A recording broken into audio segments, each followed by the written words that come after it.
या तेलाच्या व्यापाराचा जर विचार केला तर कोणते देश असे आहेत की जिथे तेलाची म्हणजे तेलाच्या विहिरी आहेत किंवा तेल तिथनं काढलं जातं, म्हणजे पुरवठादार देश असे कोणते आहेत?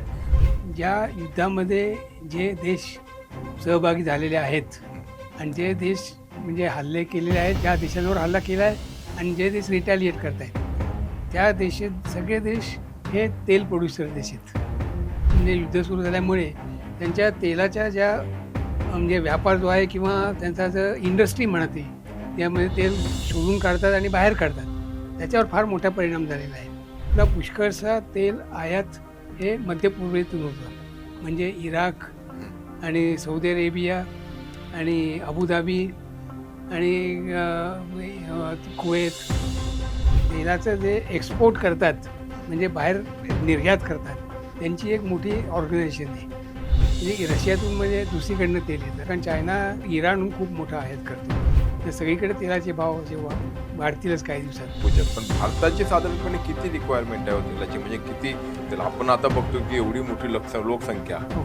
आणि तेवढ्याच पटीत असलेली वाहनं आणि एकूण तेलाचं मग आणि इतर औद्योगिक कारणासाठी आणि इतर कारणासाठी वापरलं जाणारं तेल, तर भारताची किती गरज आहे या तेलाची.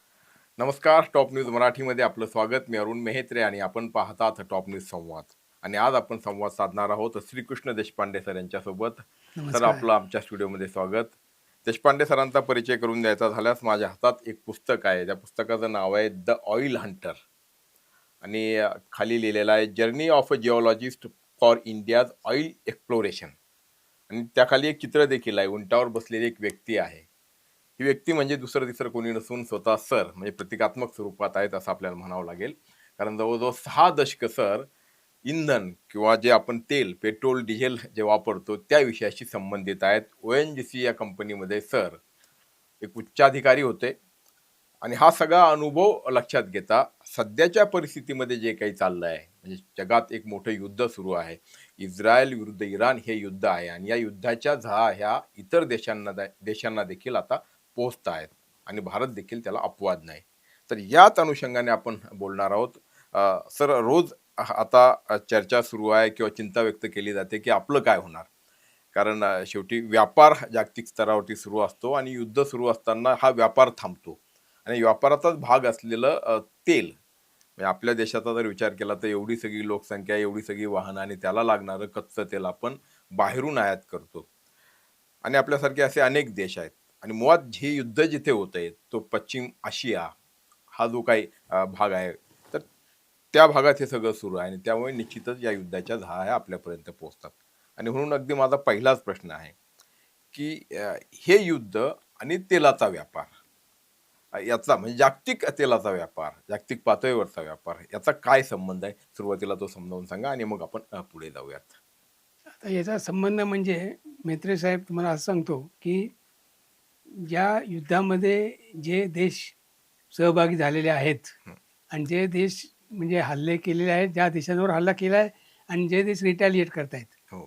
त्या देशात सगळे देश हे तेल प्रोड्युसर देश आहेत.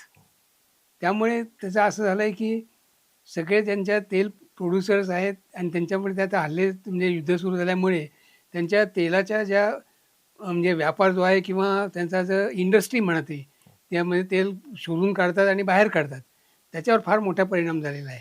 आणि त्याच्या आसपासमध्ये सगळे चारी बाजूला युद्ध सुरू असल्यामुळे त्याचा जे टँकर्स भरून तेल दुसऱ्याकडे निर्यात करतात इतर देशांमध्ये, तर तो निर्यातीवर फार परिणाम मोठा झालेला आहे. आणि मग ते आपल्याकडे म्हणजे जे आयात करतात लोक, आता आपला देश जवळजवळ 85% आणि 90% पर्यंत तेल आयात करतो. आणि तशा आयातीमध्ये आपला त्यावर फार अवलंबून आहे. आणि आपला पुष्कळसा तेल आयात हे मध्य पूर्वेतून होतं. बरं. म्हणजे इराक हं.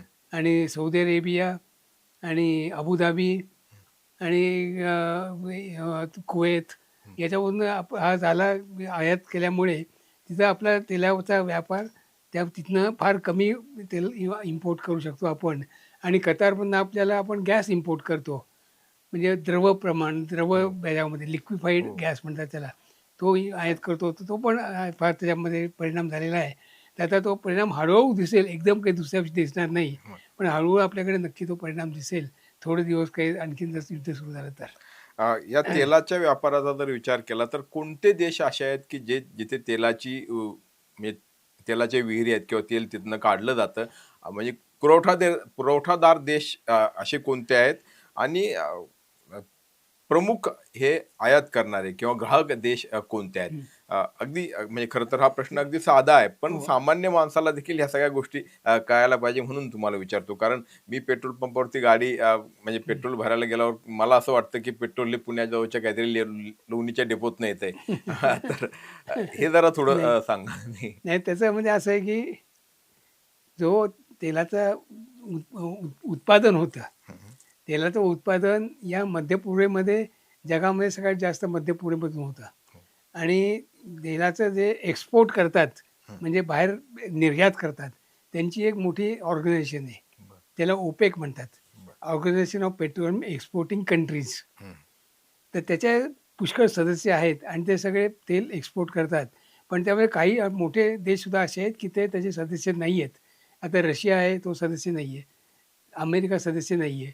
पण असे पण या लोकांचा जे मुख्य करून अरब जे जे आहेत देश आहेत, त्यांचा ती संघटना आहे आणि ते मग एकत्र असा त्याचा भाव ठरवतात आणि एकत्र डिसिजन घेतात, की कुठे कोणाला किती पुरायचं ते. बरं. आणि आपला देश असा आहे, की आपण त्याच्यामधून प्रत्येक देशाबरोबर कुठे जास्तीत जास्त स्वस्त मिळतं आणि जास्त लाँग टर्म आपण कोणाशी कॉन्टॅक्ट करू शकतो, जास्तीत जास्त करून. तर त्याच्याकडनं आपण हे आयात करून त्यांच्याकडनं आयात करण्याचे आपले कॉन्ट्रॅक्ट असे झालेले आहेत. आणि तर त्याच्याकडून पण असे असतं, की त्या कॉन्ट्रॅक्टमध्ये सुद्धा अशी काही युद्ध सुरू झालं, की किंवा काही आणखीन काही त्सुनामी आली, तर म्हणजे त्याला कुणी जबाबदारी होऊ शकत नाही. मग ते कॉन्ट्रॅक्टमध्ये त्यांना सूट मिळते आणि ते कॉन्ट्रॅक्ट मग काही म्हणजे त्यांनी कॉन्ट्रॅक्टचं पालन केलं नाही, असं होऊ शकत नाही. त्यामुळे आता त्यांनी जरी आता तेल थांबवलं आपल्याला, ते आपण आपल्याला त्यांच्यावर काही करू शकत नाही आपण. अशी गोष्ट आहे. कारण आत्ताची परिस्थिती अशी आहे, की ज्याला आपण त्याला म्हणजे हॉर्मुझ जे आहे हो, होर्मुझ स्ट्रेट. सामुद्रधुनी म्हटलं सामुद्रधुनी. जातं. हां, की आणि तो एक पॅसेज आहे हो, म्हणजे आपण बघितलं तर इराणला लागून असलेला. बरोबर. तर त्यांनी तोच अडवलाय बघा. म्हणजे आणि असं आहे, की जगात जे काही तेल पुरवलं जातं, तर त्यातला 20% वाटा जो आहे, तो तिथनंच म्हणजे त्या मार्गानेच तेल ते येतं.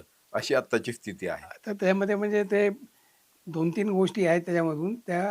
जो ओमानचा अगदी उत्तरेकडचा भाग येतो हं, आणि अरबचा म्हणजे इराणचा जो भाग आहे, त्यामधून हं, तो अगदी छोटासा स्ट्रेट आहे म्हणजे हं, समुद्रधुनी आहे. हं, तो त्याने इराणनी आता ती थांबवली आहे आणि त्यावरून संबंध सगळं त्या जे टँकर्स जे भरतात, हं, 2 तिथं बंदरं मुख्य इराणमध्ये आबादान आहे हं, आणि इराकमध्ये बसरा आहे. हो. तर त्याच्यामधून सगळं तेलाचं हे होतं आणि अबुधाबीमध्ये खालती आहे. अबुधाबी UAEमध्ये सुद्धा अबुधाबीमध्ये सगळ्यात जास्त तेल मिळतं. तर त्याच्यामध्ये सुद्धा अबुधाबीचं जे पोर्ट आहे, त्यामधनं सगळं लोड होतं ते सगळे. पण त्या सगळ्यांना हा समुद्राने क्रॉस करून इकडे मुख्य हाय सीमध्ये किंवा मुख्य समुद्रात यावं लागतं. इंडियन ओशन म्हणा किंवा अरबी अरबी समुद्र. समुद्रामध्ये इकडे यावं लागतं. तर ते अडवल्यामुळे सगळे टँकर जे आहेत ते तिथल्या तिथे थांबलेले आहेत. त्यामुळे त्यांचाच आपला इकडे परिणाम तर फार दुष्परिणाम होणार आहे. बरोबर. पण आता आपल्याकडे असं आहे, की म्हणजे रशियातून म्हणजे दुसरीकडनं तेल येतं. आता नाही, त्या आता रशिया यातला म्हणजे या जो छोटी ही चिंचोळी पट्टी आहे, ज्याला हो. आपण सामुद्रधुनी म्हणतो, तर ती त्यात म्हणजे भारतात येणारं तेल हे 40% तेल हे त्याच मार्गाने येतं. आणि एकूण आकडेवारी म्हणजे आकडा जो आहे, की जगात जे ती वाहतूक होते त्या मार्गातून 1.5 कोटी बॅरल दिवसाला. हो, ते आहे म्हणजे. पण कारण काय त्यामधून याचा सुद्धा सौदी अरेबियाचा सुद्धा काही भाग त्यामधून येतो ना उत्तरेपर्यंत हो, आणि त्याच्यामध्ये मुख्य सौदी अरेबियाची सगळ्यात मोठी कंपनी आहे. हं, अमेरिकन अरेबियन ऑइल कंपनी हं. अराम्को म्हणतात त्याला. ती सगळ्यात जास्त जगामध्ये सगळ्यात जास्त पुरवठा करते तेलाचा. त्याचं सुद्धा तेल पुष्कळ त्या खाडीमधून जातं. आणि त्यामुळे असं आहे की आता की काही म्हणजे ते तेल बाहेर पडायला काही वर्षापर्यंत आता काही दिवसापर्यंत ते अडवणूक होणार आहे. आणि त्यांना ते ज्या देशांनी म्हणजे युद्ध केलेलं आहे, प्रत्येक देश हा समजतो की माझ्यामुळे दुसऱ्या देशांना त्रास व्हावा, म्हणजे मग आपलं हे युद्ध लवकर थांबेल. बरं. प्रत्येकाची समजूत अशी हे, असते. हो. म्हणून ते हे करतातच. ही अशी म्हणजे असं तिची निर्णय घेतात. अडवणुकीचा मार्ग किंवा असं ब्लॅकमेलिंग हे हे करता. करतात. म्हणजे आपण कसं म्हणतो, आता त्याची हे रसद थांबवली. थांबव. पूर्वीच्या काळी आपण युद्ध होत होती हं, किंवा मराठ्यांची रसद थांबवली किंवा हिची थांबवली. त्यामुळे मग त्यांचं नाम हे होते उपासमार होते. तरच हा प्रकार आहे. पण आता म्हणजे आपण जसं भारत त्या मार्गाने तेल आणतो, तसेच इतर देशही आहेत. मग युरोपीय देश आहेत हो. किंवा हो. चायनासारखा जो हं. महासत्ता ते आहे, तर त्यांचं तर त्यांची तर खूपच मोठी अडचण होणार. त्यांची तर कारण खूप चायनासारखा त्यांची खूप मोठी अडचण होईल, कारण चायना इराणहून खूप मोठा आयात करतो हो, आणि इराणचं सगळं तेल तिथून जातं. त्यामुळे त्यांचं बरीच अडचण होणार आहे. आणि अशी बाकीच्या युरोपमध्ये सुद्धा बरंचसं तेल म्हणजे मिडल ईस्टमध्ये जातं हं, युरोपमध्ये. युरोपमध्ये फार थोडं तेल मिळतं. काही नाही, फक्त उत्तर समुद्रामध्ये नॉर्थ सीमध्ये आहे. हो, तिथं आजकाल मिळतं थोडं. बाकी अदरवाईज जास्ती करून तेल कुठे मिळत नाही. बरं. तर त्यामुळे ते सुद्धा या तेलावर खूप अवलंबून आहेत. तर सगळीकडे तेलाचे भाव असे वाढतीलच काही दिवसात. म्हणजे खरं. तेलाचे भाव वाढणार म्हणजे काय, पुरवठा कमी झाला, तेलाचे भाव वाढणार. आणि त्यांचा उद्देश असा आहे, की ते तेलाच्या विहिरी आहेत त्याच्यावर ते बॉम्ब हल्ले करून त्या तेलाच्या विहिरीचा नाश करतायत.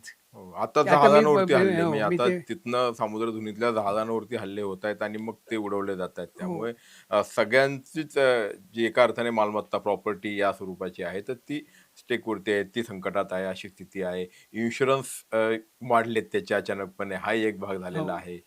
तर त्याचा काय संबंध असतो?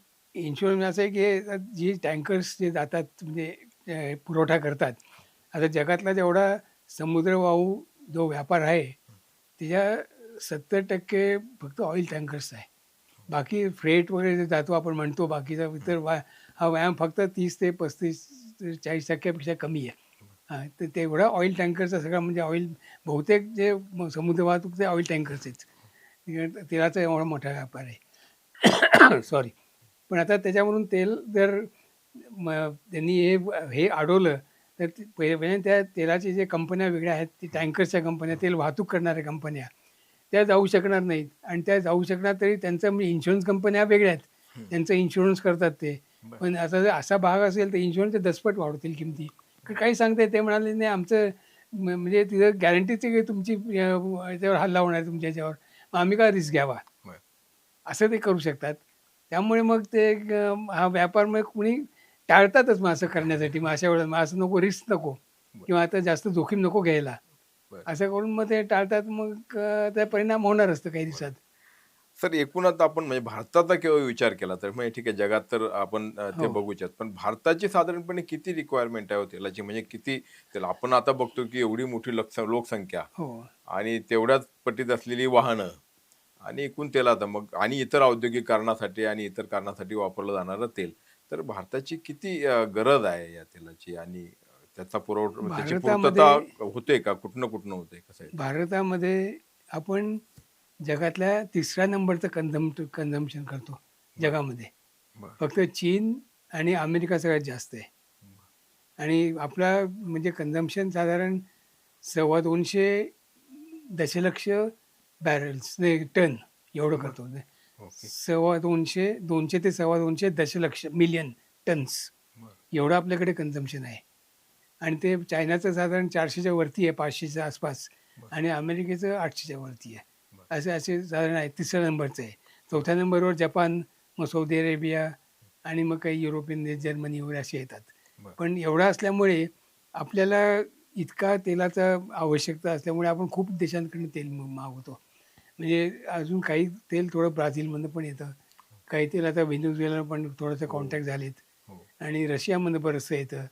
हो तर आता इकडून येणारं तेल येण्याचा म्हणजे परिणाम कमी होईल कारण तो आपण आयात करू शकतो. स्टील हो आपल्या आपल्याला असं वाटेल की आपण तिकडनं आपल्याला मिळू शकेल तेल असं आपल्याला आशा आहे. अशा आहे इतक्या ह्याच्यामधून युद्धामध्ये सुद्धा. हो पण जे मध्य पूर्वेमधून तेल येतं म्हणजे अबुधाबी, सौदी अरेबिया, कुवेत या देशांमध्ये इराक या देशांमध्ये ते येतं ते त्याच्यावर परिणाम होणार आहे. आणि ते तेल जवळ-जवळ 50% तेल तिकडूनच येतं. ते 40% तेल.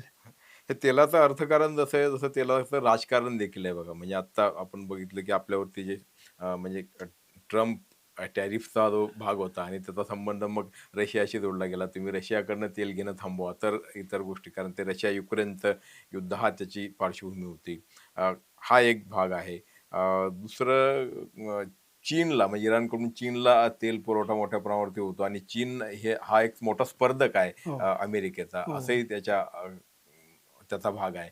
तर हे अर्थकारण आणि राजकारण हे असं जागतिक पातळीवरती रंगत असतं आणि मग त्याचे परिणाम किंवा आस्पेक्ट जे आहेत ते देखील त्याचा परिणाम असा होऊ शकतो, की प्रत्येक देश आपापलं हित बघत असतो. आता रशियाहून सुद्धा आपण तेल पुष्कळ घेत असलो, तरीसुद्धा म्हणजे आता या प्रमाणात जर तेलाच्या किमती वाढल्या, तर रशिया पण आपल्या तेलाच्या किमती वाढवू शकतं. बरं.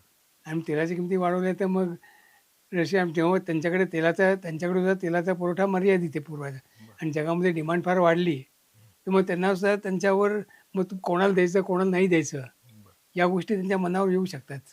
मग पुन्हा आपले म्हणजे राजकीय हितसंबंध कसे आहेत कोणाबरोबर, तो त्याच्यावर परिणाम होतो. म्हणजे त्याच्यावर म्हणजे आपले आहेत का नाही त्यांच्याबरोबर तेवढे हितसंबंध चांगले किंवा काही गुंतलेले आहेत का नाही, मग ते आपल्याला पुरवठा करतील किंवा नाही करणार. तर या गोष्टी सगळ्या म्हणजे म्हणजे एक्सटर्नल अफेअर्स कसोटीचा काळ आहे. मिनिस्ट्रीमधल्यावर त्यांच्यावर अवलंबून आहेत म्हणजे यामुळे. कारण हे आपण इम्पोर्ट करतो तेल त्याला सुद्धा पेट्रोलियम मिनिस्ट्री एक असते, त्यामध्ये भागीदार आहे.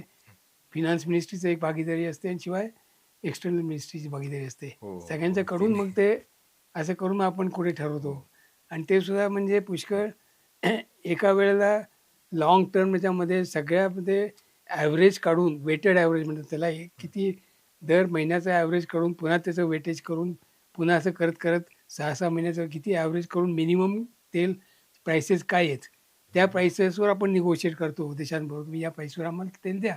बरं. तर दिलं तर म्हणजे ते मग लाँग टर्म कॉन्ट्रॅक्ट असेल जास्त दिवस, 1 वर्ष, 6 महिने, 2 वर्ष, मग देश तयार होतात की आम्हाला हे 1 वर्ष 6 महिन्याचं कॉन्ट्रॅक्ट आहे. मग असे तयार होतात देश. तर रोजचा तो स्पॉट म्हणजे तेलाचे भाव असतात. आज काही तेलाचे भाव असे असतात जगामध्ये तुम्हाला आज तेल विकत घ्यायचं आहे. हो. तर ते तुम्हाला मग जास्त किंमत हो, पडते हो. किंवा तुम्ही आता साधारण कंपॅरिझन म्हणजे तुलना द्यायची म्हणजे समजा तुम्ही हॉटेलमध्ये गेलात राहायला कुठे हो. खोलीमध्ये, आधीपासून जर बुक करून ठेवलं तर स्वस्त मिळतं. स्वस्त. आयत्या वेळेला गेलात की काउंटरवर का किंवा ते म्हणतात जास्त पैसे टाका. बरोबर. त्या टाईपचं आहे. हो. म्हणून जर तुम्ही जर तेलाच्या एका वर्षाच्या किंवा आधी ॲडव्हान्समध्ये सगळं तुम्ही कॉन्ट्रॅक्ट ठरवले, तर मग ते स्वस्त पडतं आणि त्याप्रमाणे भारत करतो. बरं.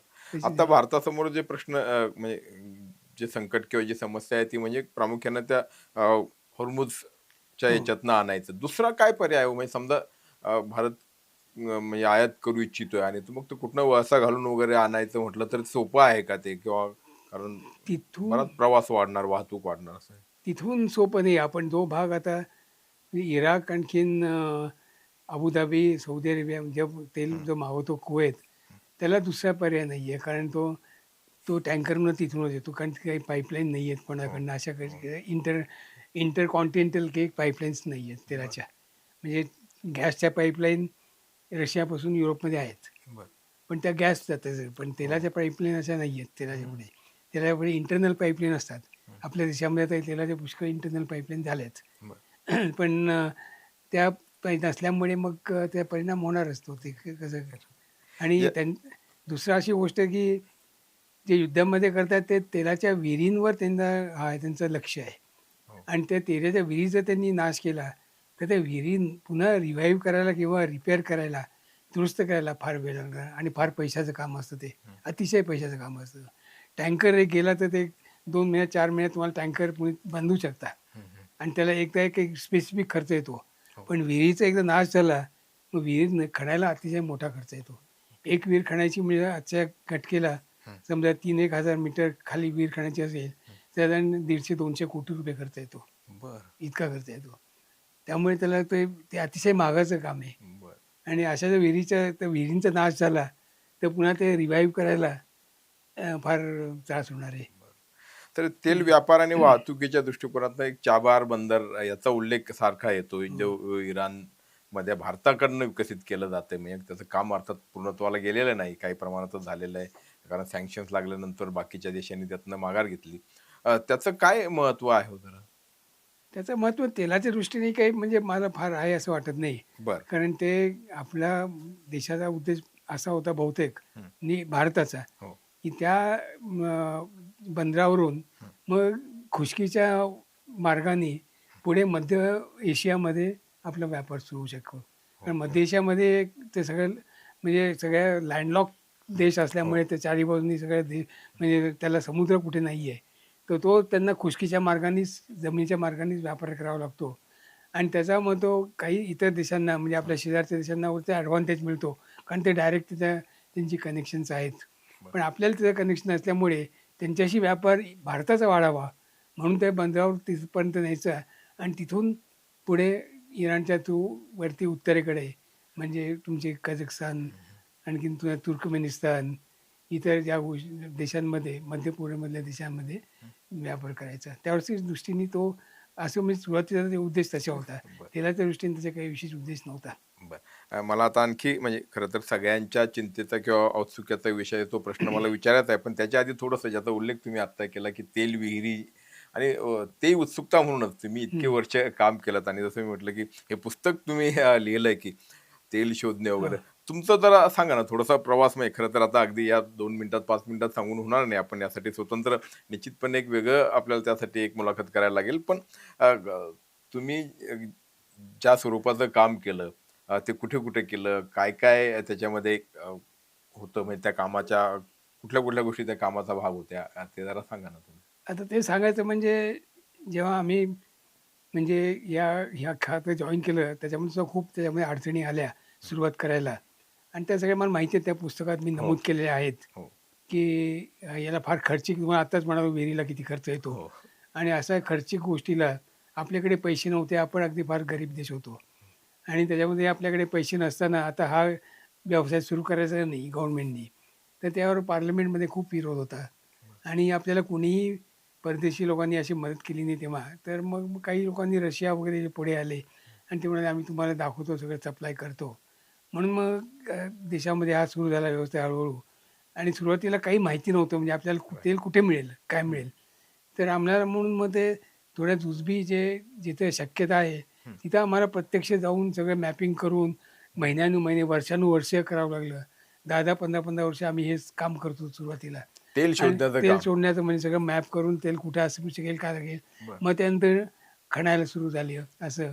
बरं. तर यासाठी म्हणून मग कुठले जे साधारण जे हे होते, म्हणजे जे जास्त करून जिथे शक्यता जास्त होती. हो. आता समजा कच्छ म्हणजे कच्छचं बेसिन झालं किंवा तुमचं मध्य प्रदेशमधलं हं. किंवा तुमच्या गंगा बेसिन बरं, किंवा बंगाल बेसिन, बरं, आसाम, बरं. इकडे सगळं राजस्थान हं, किंवा दक्षिणेकडची हं, तंजावर या भागामध्ये तिथे लोकांना अंदमान, हं. नागालँड, मेघालय बरं. सगळे तिकडे या भागांमध्ये तेल मिळण्याची शक्यता खूप होती. म्हणून मग आम्ही प्रत्येक अशा वेगवेगळ्या लोकांचे गट हं. करून मग सगळीकडे या ओएनजीसी लोकांना पाठवलं बरं, आणि तिथं मग त्याने 8-8, 10-10 वर्ष काम करून नकाशे तयार करून मग ते ड्रिलिंग सुरू केलं बरं, आणि बऱ्याच ठिकाणी तेल मिळालं, बऱ्याच ठिकाणी नाही मिळालं, बरं. असं होतं. तर त्याच्यावरून मग मी तिथं म्हणजे मी कच्छमध्ये गेलो बरेच वर्ष. हो, हे चित्र जे नाही ते दाखवलंय म्हणजे कच्छमधलं आता आहे हे ते कच्छमधलं आहे. मॅडमनी काढलंय, रेखाटलेलं चित्र आहे. म्हणजे आपल्या ज्योत्स्ना हो, जोशना देशपांडे देशपांडे. आपल्या हो. सौ आहेत, तर हो. त्यांनी हे चित्र किंवा हे ग्राफिक्स केलेले आहेत. तर पण त्याच्यातनं काहीतरी सांगायचंय, की म्हणजे तुमच्यासारखी व्यक्ती अशी जाते आणि हे सगळं तेल विहिरी वगैरे याचा जरा अनुभव सांगा ना, हे थोडंसं म्हणजे याच्यामध्ये असं आहे की कच्छ रण प्रसिद्ध आहे नावाने म्हणजे ते कच्छ हो. रण म्हणजे अगदी पूर्ण फ्लॅट जमीन आहे.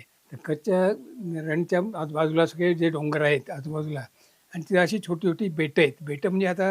बेटं आता म्हणायची कारण कच्छचा जो रण आहे, तिथे काही 2,000-2,500 वर्षापूर्वी समुद्र होता. हं. समुद्राचे म्हणजे अगदी उथळ समुद्र होता. बरं, साधारण 2-3 मीटर फक्त पाणी होतं. तर त्या समुद्र पाणी नंतर ते कमी झालं हळू-हळू. आता तिथं ते मीठ राहिलंय फक्त बरं, समुद्राचं. आणि त्याबाजूचे जे डोंगर होते, तेव्हा ते बेटं होती. बरं. म्हणून तेव्हापासून त्याला बेटं अशी म्हणतात त्यामुळे. तर त्या ओके. बेटांवर वेगवेगळ्या ठिकाणी काम करण्यासाठी म्हणून आणि ते निर्मनुष्य आहेत अगदी. हं, हं. त्यासाठी म्हणून जायला आणि काही की आता हे ट्रायबल लोकं म्हणजे जे आदिवासी लोकं आहेत, तिकडे जातात. तिकडे रबाडी जाते, हं. आणखीन काही जाते, भरवाड जाते. बरं. हे जातीचे लोकं तिथं काम करतात. गुरांना चारतात वगैरे आणि परत येतात आपले. तर या ठिकाणी जायला म्हणून मग काही साधन नाही. जीप जाऊ शकत नव्हती. रस्त्यात नाहीत, काही नाही आणि बरं. पुन्हा त्या रणमध्ये जायचं. रणचा भाग असा असतो, की ते एक मिठाचा थर आहे हार्ड हं. आणि त्या खाली ते मीठ तर तुटलं, तर खाली एकदम दलदल आहे आणि बरं. ते एकदम मीठ तुटून जर खाली गेला तुम्ही तर मग ते फसलाच. अशा अशा टाईपचं असल्यामुळे मग तिथं जीप जाण्यात काही अर्थ नाही. मग मला उंटावरून जावं लागलं आणि उंटावर मी 2-3 वर्ष उंटावरनं काम केलं. बरं. 2-3 वर्ष समुद्रात जाऊन काम करून, नॅप करून. ते सगळी एरियाची सगळी म्हणजे कच्छमधली सगळी एरिया मॅप केली. उमटवून जातं म्हणून ते आपलं सिम्बॉलिक ठेवलं आहे. बरं. म्हणजे हा आणि प्रकल्प असा होता, आणि की एकाच वेळी म्हणजे जसं आपण आपल्या देशातही तेल शोधण्याचा प्रयत्न हा हो, झाला आणि त्याच वेळी जगातून म्हणजे कुठनं आपल्याला तेल मिळतं, हो, तिकडनं आपल्यापर्यंत तेल आणण्याचा प्रयत्न किंवा तो सगळा आता व्यापार सुरू झालाय, हो. असं साधारणपणे आहे. तर तो व्यापार म्हणजे असा आहे, की त्याच्यामध्ये सुद्धा म्हणजे जर इतिहास पाहिला, हं. तर यांना मग हे आता तेल मग एक भारताने असा विचार केला, की तेल आपण तयार तेल तर म्हणजे पेट्रोल आणत होतो पुष्कळ सुरुवातीला. ओके. आपल्याकडे फक्त एक आसाममध्ये तेल मिळत होतं. ते खूप 150 वर्षापूर्वीपासून आपल्याकडे मिळतंय आता. बरं, म्हणजे थोडं-थोडं ते छोटंसं अगदी कोपऱ्यावर जे जेव्हा बरं, ब्रिटिशांनी सुरू केलं होतं ते. बरं. त्यानंतर ONGCने खूप वाढवलं. आसाममध्ये आता पुष्कळ प्रमाणात मिळतं. तर त्या तेलाशिवाय दुसरीकडे कुठे तेल नसल्यामुळे इतर ठिकाणी आता आपण मग पेट्रोल डायरेक्ट इम्पोर्ट करतो. आपल्याकडे रिफायनरी एकही नव्हती. बरं. तर रिफायनरी नसल्यामुळे मग काही सुरुवातीला यांनी सांगितलं म्हणजे आपल्याला काही परदेशी लोकांनी सल्ला दिला, की तुम्ही आता रिफायनरी कमीत कमी सुरू करा आणि रिफायनरीमध्ये तुम्ही क्रूड ऑइल आणा आणि सुरुवात करून इथे तुम्ही आपल्या लोकांना देऊ शकता. म्हणून मग ते 1950च्या सुरुवातीच्या दशकामध्ये म्हणजे 52 54-55 साली 60 साली मुंबईला 2 रिफायनरी झाल्या. बर्मा शेलची आणखीन याची HP ची म्हणजे आता ती दुसरी एक्सॉन ती कंपनी त्यांनी सुरू केली. बरं. एसोची ओके. आणि नंतर काल्टेक्सची मद्रासला सुरू झाली. बरं, अशा त्या 3 म्हणजे विशाखापट्टणमला. बरं, तर त्या 3 रिफायनरी सुरू केल्या आणि त्याच्यापासून आपल्याकडे त्यांनी क्रूड ऑइल आणून ते रिफाईन करून देशाला पुरवत होतो. बरं. पण हळू तेलाचे साठे आपण शोधून काढायला लागलो. हं. तेव्हा सुरुवातीला असा वेळ होता एक की ONGCनी जवळ 80% देशातलं तेल ONGC काढत होतं बरं. त्यावेळेला. कारण तेव्हा आपलं कन्झम्पशन कमी होतं. हो, हो. पण ONGCचं प्रोडक्शन किंवा उत्पादन तेवढंच राहिल्यामुळे हं. आणि आपलं कन्झम्पशन अतिशय वाढल्यामुळे बरं. कारण देशातली श्रीमंती जशी वाढली तसे तेलाचं हे वाढलं. म्हणजे हो. ते अ, ONGCचं स्लोगन आहे, "the nation oil flows nation growths." बरं. त्यामुळे जितकं तुम्हाला तेल मिळेल तितकं तुमचं सुबत्ता वाढेल आणि बरं. तितका देश म्हणजे हा म्हणजे एकंदर बिझनेस वाढतो.